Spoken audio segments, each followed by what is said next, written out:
Versatile Mage. Chapter 174, Quashi Hunter Agency. The woman was quite well qualified for her post, as she did not take long to find a private hunting organization for Mo Fan. The private hunting agency is called Quashi Hunter Agency, one of the private organizations that have been around here for years. They are very well known, but no one knows why they take in people often, and why some of the hunter mages are not willing to join them, said the assistant. A well-known organization, shouldn't there be many mages that would want to join them? Mo Fan asked curiously. No idea, perhaps the leader of the organization has unrealistic demands for their members. Just so you know, the information and details of these private organizations are not completely known to us. If you wish to join them, we can give you their contacts and you can head over there directly for an interview, she replied helpfully. Fine. I wonder if the surname of the leader is Bao, murmured Mo Fan to himself as he nodded to her suggestion. After paying the agency fees, Mo Fan headed straight to the address of the Quashi Hunter Agency provided by the assistant. What surprised him was that this hunting organization was not far away from the institution, which was a great convenience to Mo Fan. Just imagine, in a place as big as Shanghai, if he had to spend a few hours a day just traveling back and forth from the places he stayed, studied, and worked, how would he have enough time? After passing by Jing'an Temple and a few busy streets, Mo Fan entered a street that had the appearance of the olden days. At the end of this street, an old fascia could be seen swaying in the air against the wind. Quashi Hunter Agency. What a huge name, Mo Fan thought, feeling that with this name, this organization would be able to complete all the tasks they accepted.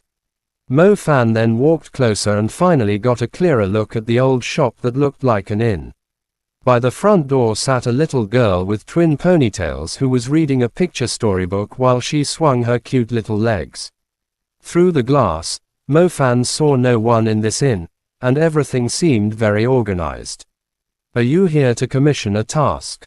If so, the minimum price to commission a task will be 300,000, and the pricing will be altered after we assess the difficulty of the task. We will not accept any task worth less than that, said the little girl without raising her head. Her voice was beautiful, but the tone was extremely cold.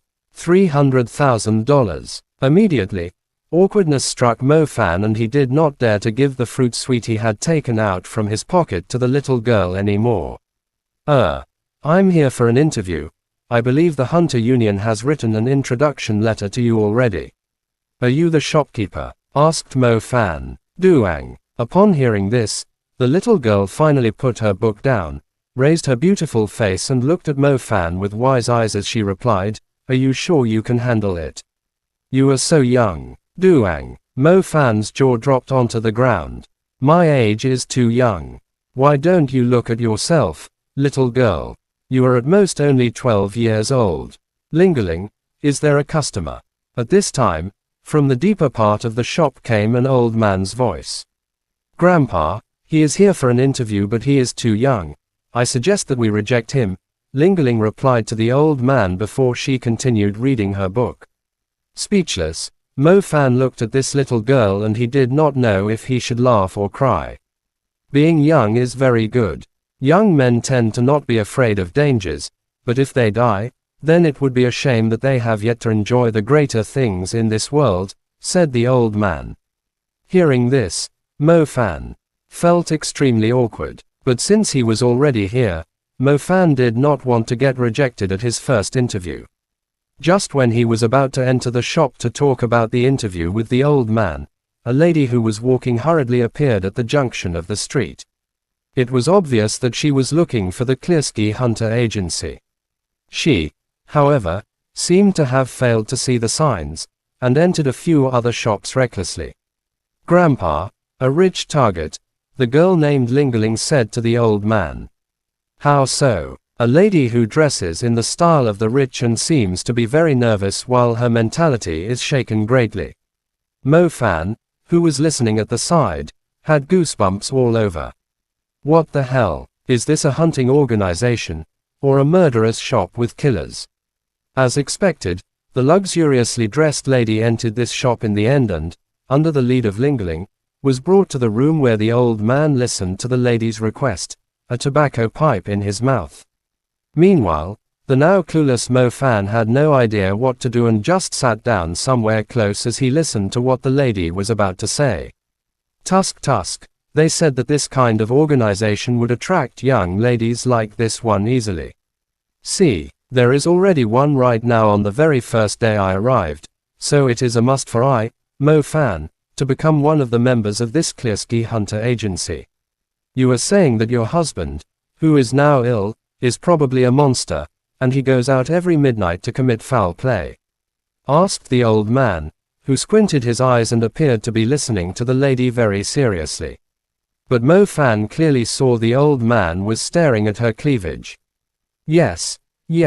At first, I did not believe this, but this morning when I washed my husband's clothes, a piece of skin soaked in blood dropped out from his pocket.